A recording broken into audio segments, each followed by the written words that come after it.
Economic Association Amplifier, Kalagadi Higher Secondary School, Achama Memorial Higher Secondary School, അധ്യാപകരുമായ നമുക്കേവർക്കും പ്രിയങ്കരനായ Shri Sebastian സാറിനെ അധ്യക്ഷ പ്രസംഗത്തിനായി സാദരം ക്ഷണിക്കുന്നു.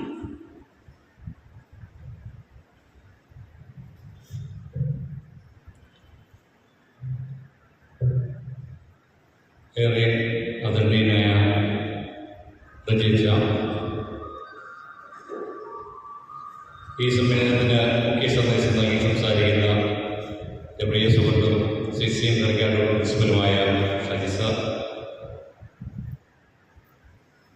സർവീസിലെ സേവനത്തിന് ശേഷം വിരമിക്കുന്ന ഏറെ ബഹുമാനപ്പെട്ട Sabi sir, Jayaprakash sir, Binu sir, നമ്മുടെ ഗ്രൂപ്പിനെ നയിക്കുന്ന Jiji sir, Ratheesh sir, association secretary Joby sir, പ്രിയപ്പെട്ട എൻ്റെ അധ്യാപക സുഹൃത്തുക്കളെ, സ്വാഗത പ്രസംഗം പറഞ്ഞതുപോലെ നമുക്കെല്ലാവർക്കും സങ്കടകരമായ ചില നിമിഷങ്ങളാണ് വാല്യുവേഷൻ ക്യാമ്പിൻ്റെ അവസാന ദിനങ്ങളിൽ ഉണ്ടാകുക. അത് അനിവാര്യമാണെന്ന് നമുക്കെല്ലാവർക്കും അറിയാം. എങ്ങനെയായിരുന്നാലും ഒരു 3 പേര് വളരെ സന്തോഷത്തോടെ ആരോഗ്യത്തോടുകൂടി അവരുടെ സേവനകാലം പൂർത്തിയാക്കുന്നു എന്നറിയുമ്പോൾ നമുക്ക് സന്തോഷിക്കാം.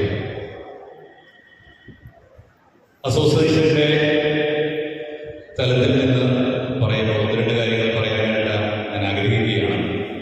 കോട്ടയം ജില്ലയിലെ ഇക്കണോമിക്സ് അസോസിയേഷൻ്റെ പകുതി ആളുകൾ മാത്രമേ നമ്മളുടെ സമ്മേളനത്തിലുള്ള പകുതി പേര് കോട്ടയത്താണ് വാല്യുവേഷൻ നടക്കുകയാണ്. അപ്പോൾ നമ്മൾ ചില കാര്യങ്ങൾ നമുക്ക് അറിയേണ്ടതായിട്ട് നമ്മൾ ശ്രദ്ധിക്കേണ്ടതായിട്ടുണ്ട് എന്ന് ഞാൻ കരുതുകയാണ്. ഒന്നാമതായിട്ട് ഞാൻ ഉദ്ദേശിക്കുന്നത്, നമ്മുടെ വിഷയം കൊമേഴ്സിൽ ചെല്ലുമ്പോൾ ഏറ്റവും അപ്രധാനവും ഹ്യൂമാനിറ്റീസിൽ ചെല്ലുമ്പോൾ ഏറ്റവും കട്ടിയേറിയ ഒരു വിഷയമായിട്ടാണ് നിൽക്കുന്നത്. അപ്പോൾ നമ്മുടെ സബ്ജക്റ്റിൽ നമ്മുടേതായ കോൺട്രിബ്യൂഷൻസ് ഓരോ വർഷവും നൽകാനായിട്ട് ശ്രദ്ധിക്കുന്നത് നല്ല കാര്യമായിട്ട് ഞാൻ കരുതുകയാണ്. കാരണം കഴിഞ്ഞ വർഷം നമ്മുടെ അസോസിയേഷൻ്റെ ആഭിമുഖ്യത്തിലൊരു ക്വിസ് പ്രോഗ്രാം ജില്ലാതലത്തിൽ നടത്തിയപ്പോൾ നിങ്ങളെല്ലാവരും അതിനകത്ത് വളരെ ഭംഗിയായിട്ട് സഹകരിച്ചു. വലിയ വിജയമായിരുന്നു. 45 ഗെയിമുകൾ ഞങ്ങളുടെ സ്കൂളിൽ വെച്ചായിരുന്നു നടന്നത്. വലിയ സന്തോഷമാണ് ക്വിസ് കാലത്തിൽ. അതുപോലെ സ്കൂൾ തലത്തിൽ നമ്മൾക്കെല്ലാവരും നമ്മുടെ വിഷയവുമായി ബന്ധപ്പെട്ട് എന്തെങ്കിലും ഒരു പ്രോഗ്രാം, അത് ജില്ലാതലത്തിലോ അല്ലെങ്കിൽ സബ് ജില്ലാ തലത്തിലോ, കാഞ്ഞിരപ്പള്ളി, പാല, കോട്ടയം, കടുത്തുരുത്തി അങ്ങനെ മേഖലകളിൽ വരികയാണെങ്കിൽ ഇത്രയും പേര് പങ്കെടുത്താലും മതിയാവും. സബ്ജക്റ്റ് ഒന്ന് മികവുറ്റതാകുന്ന രീതിയിൽ എന്തെങ്കിലും പ്രോഗ്രാംസ് നടക്കുന്നതായിട്ട് ഒരു വിസിബിലിറ്റി ഉണ്ടാകുന്നത് നല്ലതാണ് ഞാൻ കരുതുകയാണ്. രണ്ടാമതായിട്ട്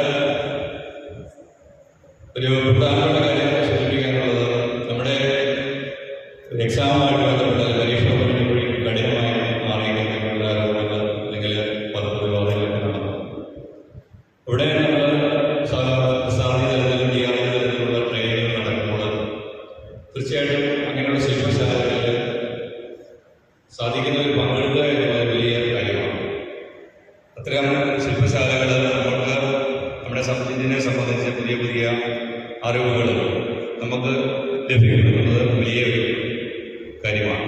കാരണം ഞാൻ പറഞ്ഞത്, നമ്മൾ ഫസ്റ്റ് ഇയറിൽ സ്റ്റാറ്റിസ്റ്റിക്സിൻ്റെ കാര്യത്തിലാണെങ്കിൽ നമ്മൾ കുറേ ഡയഗ്രംസ് പഠിച്ചു, മെയിൻ മീഡിയ മോഡ് പഠിപ്പിച്ചു, പിന്നെ ഡീവിയേഷൻസ് പഠിപ്പിച്ചു, അതിനുശേഷം പിന്നെ കോറിലേഷൻ, അത് കാൽക്കുലേഷനായി, പിന്നെ അത് കഴിഞ്ഞ് വീണ്ടും നമ്മുടെ റാഷണലൈസേഷൻ വന്നപ്പോൾ നമ്മുടെ റാങ്ക് കോറിലേഷൻ മാറ്റിയത് വീണ്ടും അത് വന്നു.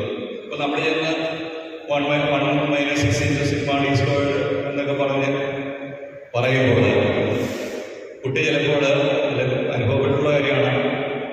എന്നതാ സാറേ കുറേ പറയുമ്പോൾ വീണ്ടും ഇത് എന്തിനു വേണ്ടിയുള്ളതാണ് എന്ന് പറഞ്ഞ് മനസ്സിലാക്കി കൊടുക്കാനായിട്ട് നമുക്ക് പറ്റുന്നുണ്ടോ എന്നുള്ളതൊരു കാര്യമാണ്. ഞാൻ വെറുതെ നിങ്ങളെ നമ്മൾക്കൊക്കെ ഉണ്ടാകുന്ന ബുദ്ധിമുട്ടാണ്. ആ പഴയ അതിൻ്റെ റെലവൻസ് അനുസരിച്ച് പറയുന്നത് ഇപ്പോൾ ഇൻഡെക്സ് നമ്പേഴ്സ് പറയുമ്പോൾ അതിൻ്റെ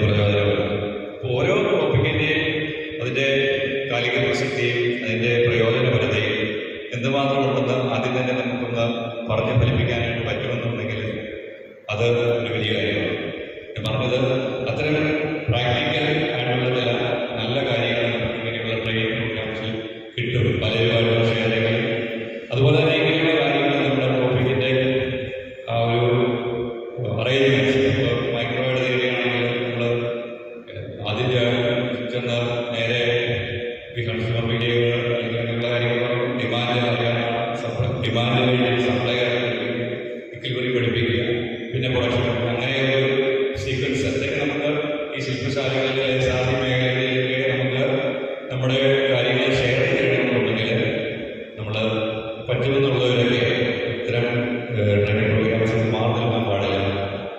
അതുകൊണ്ട് അതും കഴിഞ്ഞ പ്രാവശ്യം വളരെ നമ്മൾ നിർബന്ധപൂർവ്വം ചേർത്താണ്. പക്ഷേ ഒരുപാട് അനുഭവങ്ങൾ പാലക്കാട് പോയി കഴിഞ്ഞപ്പോൾ കിട്ടിയെന്നുള്ളത് വലിയ കാര്യമാണ്. ഓക്കെ, അപ്പോൾ ഇത്രയും കാര്യങ്ങൾ ഓർമ്മിപ്പിച്ചു എന്ന് മാത്രം. അതോടൊപ്പം ഇന്ന് നമുക്ക് ഈ സമ്മേളനത്തിന് ഈ സന്ദേശം നൽകി സംസാരിക്കുന്നത് നമ്മുടെ ബഹുമാനപ്പെട്ട ഷാജി സാറാണ്. ഞാൻ ഡെപ്യൂട്ടിയായിട്ട് ഷാജി സാറിൻ്റെ സ്കൂളിലായിരുന്നു പ്രാവശ്യം. ഞങ്ങൾ സഹപാഠികളാണ്. അപ്പോൾ അവിടെ ആര് കയറി ചെന്ന് കഴിഞ്ഞാൽ CC സർക്കാരിൽ പ്രത്യേകിച്ച് ഒന്നും ചെയ്യാനില്ല. പൊതു സാഹചര്യങ്ങൾ എല്ലാം വളരെ വൃത്തികരമായ രീതിയിൽ പോകും. നല്ല സ്കൂൾ, നല്ല കെട്ടിടം, നല്ല സൗകര്യമാണ്. ചുമ്മാ പോയി ഇരുന്നാൽ മതി എന്ന് നമുക്ക് തോന്നുന്ന ഒരു സ്ഥാപനമാണ്. പക്ഷേങ്കിൽ ഷാജി സാറ് ഒരു വർഷത്തെ അവിടുത്തെ പ്രവർത്തനം ഞാൻ പങ്കുവച്ചിട്ടുള്ളത് 22 അല്ലെങ്കിൽ 25 ലക്ഷം രൂപയോളം ചെലവഴിക്കുന്ന ഭൗതിക സാഹചര്യങ്ങൾ അവിടെ ഒരുക്കാനായിട്ട് ഈ ഒരു വർഷം കൊണ്ട് ഷാജി സാർ സാധിച്ചു എന്നുള്ളതാണ്. അപ്പോൾ നമ്മളായിരിക്കുന്ന മേഖലയിൽ നമ്മുടെ കഴിവും നമ്മുടെ സമയവും നമ്മുടെ താല്പര്യമൊക്കെ ഉണ്ടെങ്കിൽ കൂടുതൽ കാര്യങ്ങൾ ചെയ്യാമെന്നുള്ളതിന് തെളിവാണ് ഷാജി സാർ. നല്ലൊരു കൈയടി കൊടുക്കാം. എനിക്ക് ഏറെ സന്തോഷം തോന്നുന്നുണ്ട്. ഒരു സുഹൃത്തും അതുപോലെ തന്നെ നല്ലൊരു വ്യാപകമായ ഷാജി സാറ് മാനവന്യമായിട്ടും അതുപോലെ തന്നെ അവിടുത്തെ PTA വളരെ നല്ല രീതിയിൽ ശ്രദ്ധിച്ച് പ്രവർത്തിക്കുന്നു. ഏറെ സന്തോഷം. അപ്പം ഇന്ന് നമ്മുടെ ഇക്കണോമിക്സ് ഗ്രൂപ്പിൽ നിന്നും വിരമിക്കുന്ന 3 അധ്യാപകർ. ഒരു കാര്യം മാത്രമേ പ്രസംഗം പറയാനായിട്ട് ഇവരെക്കുറിച്ച് പ്രത്യേകിച്ച് മാറി പറയേണ്ട കാര്യങ്ങൾ. 3 പേരും എളിമയുടെ നിറകുടക്കണം. 3 പേർക്കും സമാനമായ വളരെ നല്ല ഗുണങ്ങളും ഉണ്ട്. ഇവരോടൊക്കെ സംസാരിച്ച് കഴിഞ്ഞാൽ നമുക്ക് വലിയൊരു ഒരു വലിയൊരു അനുഭൂതിയാണ്. സബി സാറും ജയപ്രകാശ് സാറും സാറൊക്കെ ആ ഗ്രൂപ്പിനെ അതുപോലെ സ്നേഹിക്കുന്നു. എല്ലാവർക്കും ഐസ്ക്രീമായിട്ടും ലഡുവായിട്ടും ഒക്കെ സമ്മാനങ്ങൾ വിതരണം ചെയ്യുന്നുണ്ട്. അവരുടെ സന്തോഷം പങ്കുവച്ച് കഴിഞ്ഞിട്ടുണ്ട്. അപ്പോൾ അവരുടെ സേവന മേഖലയിൽ അവർ കാണിച്ച ആ ഒരു ആത്മാർത്ഥതയ്ക്കും തീഷ്ണതയ്ക്കൊക്കെ ഏറെ നന്ദി പറയുകയാണ്.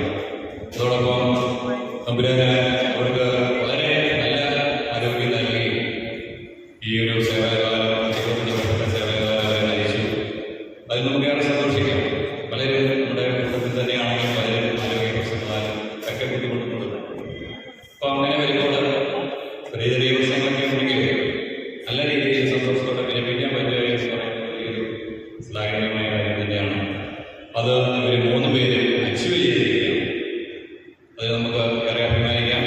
ഇവരെ പിരിഞ്ഞു പോകുന്നത് തീർച്ചയായിട്ടും നമ്മുടെ ഗ്രൂപ്പിന് വലിയൊരു നഷ്ടമാണ്. എങ്കിൽ തന്നെയും അനിവാര്യത ആണ് വിരമിക്കലെന്ന് പറയുന്നത്. അതുകൊണ്ട് നമുക്ക് സന്തോഷത്തോടെ അവരെ യാത്രയക്കാം. തുടർന്നുള്ള ജീവിത കാലത്ത് എല്ലാവിധ ആരോഗ്യവും ആയുസ്സും നൽകട്ടെ എന്ന് ആശംസിക്കുകയാണ്. ഒപ്പം നമ്മുടെ ക്ഷണം